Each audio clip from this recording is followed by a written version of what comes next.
The Genshin Impact version 5.4 special program just concluded and we got a metric ton of new infos, including our brand new 5-star character Mizuki, about whom we're gonna talk in detail in this video, the upcoming banners which look very nice, all the 5.4 events, as well as optimizations that have long been overdue.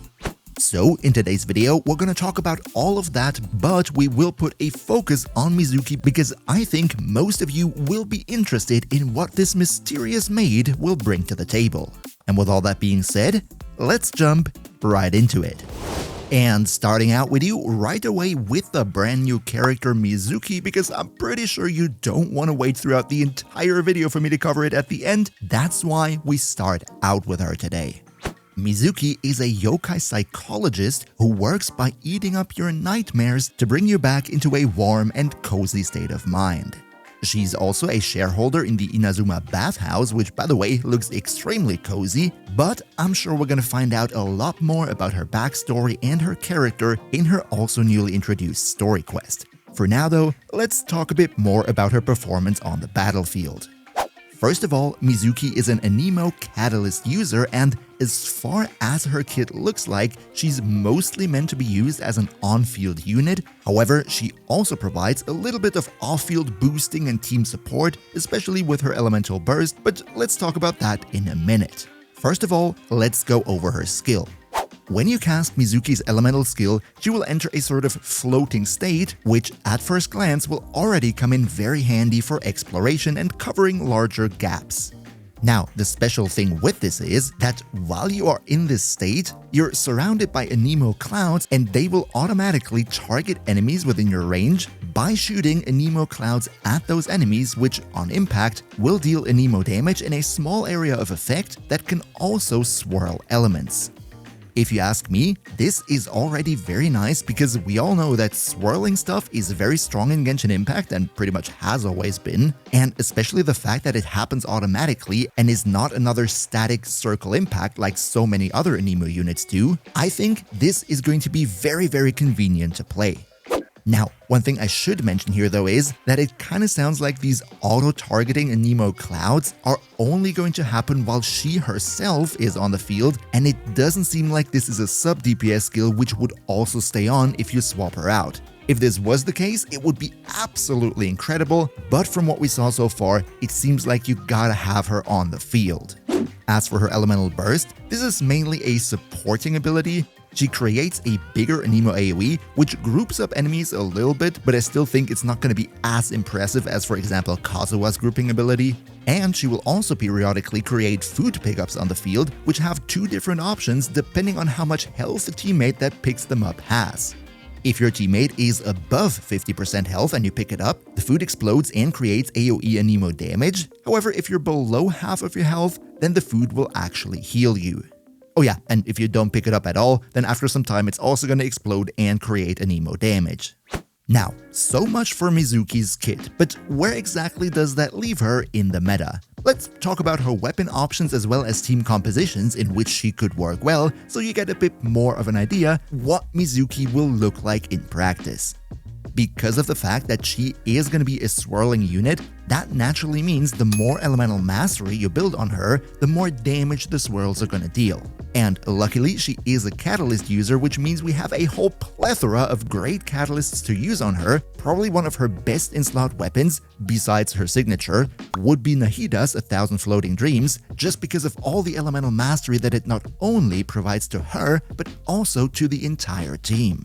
However, we also have great free-to-play options. When it comes to 4-star catalysts, for example, the Sacrificial Fragments has an elemental mastery substat, so we could naturally use it, but there are also a lot of other 4-star catalysts which would work as a great stat stick. And this is the fun part, if you wanted to go budget, you could even use Thrilling Tales, because while it can't buff her own attack, the whole thing about her seems to be that she is on the field and swirls all the off-field damage that the rest of your team does, meaning if you give her Thrilling Tales, then whoever you swap into after her will get the attack buff and therefore deal significantly more off-field damage. As for the artifact set, that should be pretty obvious, right? Viridescent Venera is the only option here because of that nice resistance shred that it provides. For the stats, also, you go fully into Elemental Mastery, you don't need crit at all, neither on the weapon nor on the artifact set, because swirls cannot crit and that's going to be the majority of your damage, and because of the fact that unlike for someone like Kazuha for example, your burst is probably not that much of an integral part of your kit, I would assume you can get away with building less energy recharge on her, maybe not burst every rotation, I think that should be fine. So that then allows you to really fully double down into Elemental Mastery to squeeze out even that last bit of swirl damage. But you know what? Now that we've taken a first look at Mizuki herself, let's also go about the probably more important part, and that would be her team options. First and foremost, the grouping from her burst isn't all that great, and if you want to swirl, you naturally want to group up enemies. That's why another anemo character, like for example Kazuha, is never a bad option, but, and I'm very happy to see this, even our unloved, power-crapped, not in the meta anymore, Anemo Archon, all of a sudden will probably see some use with her. I mean, let's be real here, Venti's grouping is really good on smaller type enemies, and then on bigger enemies, well, you kinda don't need the grouping anyway, so it's not that bad. As for the rest of the team, due to the fact that the majority of the damage is gonna come from the swirls, that means you need off-field damage dealers. One thing that would come to mind here would be electrocharge teams, because electrocharge reactions happen relatively quickly, so if you can swirl them, that means you get a lot of damage ticks in a very short time frame, meaning natural off-field options like Fischl, like Auroron, maybe Yumemiko, maybe Beidou, and all the off-field Hydro like Ilan, Xingqiu, Kokomi, or maybe even Furina would work very well together in a taser team with Mizuki. However, you can also build quicken teams if you include a Dendro unit like for example Nahida, because with your swirls you can then swirl the Electro portion, which means more Electro application, and that then means more Electro Dendro reactions, which is always nice. And finally, of course, since she is a swirling unit, that means naturally everything else including the 4 base elements, Hydro, Pyro, Electro and Cryo, will also work to some extent, although I think Electrocharge and Quicken are going to be the best options here. As for Mizuki's overall power level, we of course have to wait until she comes out so that we can see her in practice. As it stands right now, I think if you don't have an Anemo on-fielder just yet and a lot of off-field damage dealers on your account, she might be worth considering. However, if you already have your Xiao team, your Wanderer team, maybe even a Heizo team, right? Then the question of course remains whether she will provide that much value to your account.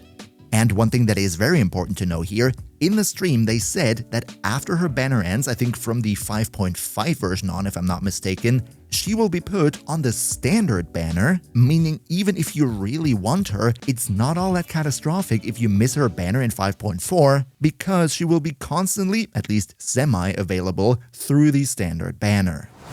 And now that we're already talking about the banners, how about we take a look at which character banners we can expect in 5.4, because as always they did reveal which 5 stars will come in 5.4.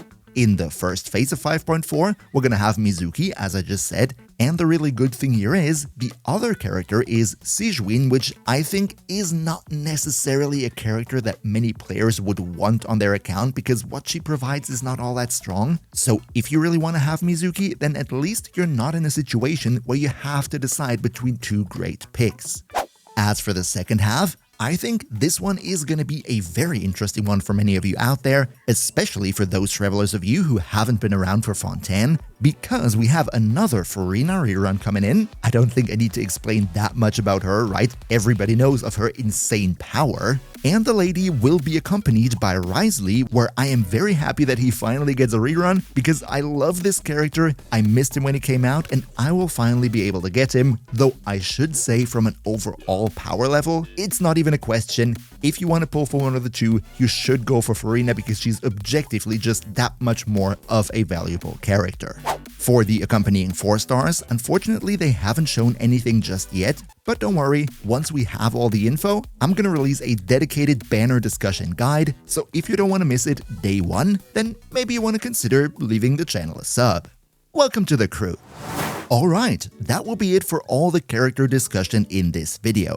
However, we too did hear a lot about the upcoming events in 5.4, and if you're interested in that, then let's also go over that real quick here, starting out with the Mikawa Flower Festival, which is going to take place in mid-February, and it looks very interesting.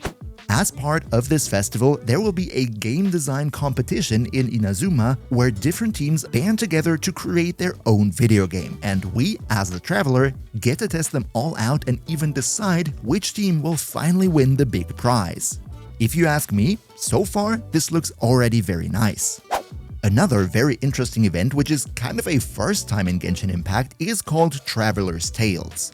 This is a more narrative event where we get to reconnect with old friends that we haven't seen in a while, all the way from Mondstadt to Liyue and beyond. As part of the event, we will get to experience a standard day in the life of various characters to have a better insight and understanding for what they are going through on a daily basis. In the stream, they stated that this is kind of a trial run and that they want to get feedback from us on how we like that event because they are potentially looking into bringing more of these narratively focused events in the future. But if you're a brave warrior and you don't care all that much about the story, don't worry, you will get your chance to also crack some skulls with the Realm of Tempered Valor event. This is going to be a heavily combat-focused event where you go up against monsters for 25 consecutive floors that get continuously harder to really challenge your battle skills. You can either tackle this solo or also group up with one of your friends to take on the challenge together. Beyond that, there will be a Fontaine-based event where we get to direct our own advertisement clip that we can then also share with the community. And as with every version, of course, we get new Genius Invocation TCG cards for all of you out there who are into it. And finally, they also said that in 5.4, we're gonna get a lot of optimizations to the Genshin Impact interface, which I think have been long overdue and will make playing Genshin Impact so much more convenient, so let's quickly go over it. First of all, in the training guide, you can now set up a leveling up plan for a specific character. This will then highlight throughout various interfaces in the entire game which materials you need, where you get them from, how many you can potentially craft, so you don't need to do all those calculations on a sheet of paper off screen. This will now be conveniently possible to do in the game itself. Next, we have a solution for a, let's call it first world problem, and that is if you have so many characters that you barely find them in the character selection screen, then now we will get filters that makes it easier for us to find the character that we want to select much faster. We will also be able to filter weapons by attributes and get weapon recommendations for specific characters, although I should say, be careful with this. Wouldn't be the first time that the game considers something that is actually completely garbage for certain characters. In the Serena Teapot, interacting with Tubby to do the various things like crafting furniture and all that stuff will get streamlined, so you're probably not gonna have to click yourself through that dialogue every time. And the last point on the list is very important, doesn't even consider 5.4 but rather 5.5, and that is a massively positive change to Sanctifying Elixirs. In case you haven't heard it yet, from 5.5 on, they're gonna make it that whenever you create an artifact with Sanctifying Elixir, that artifact will then be guaranteed to have at least 2 rolls into 2 substats of your choosing. This will make it much easier to get a at least decent artifact out of the system, so until that change is finally implemented, please do not use any of your elixirs and wait for the changes to come into effect, because otherwise you might just waste this very precious resource.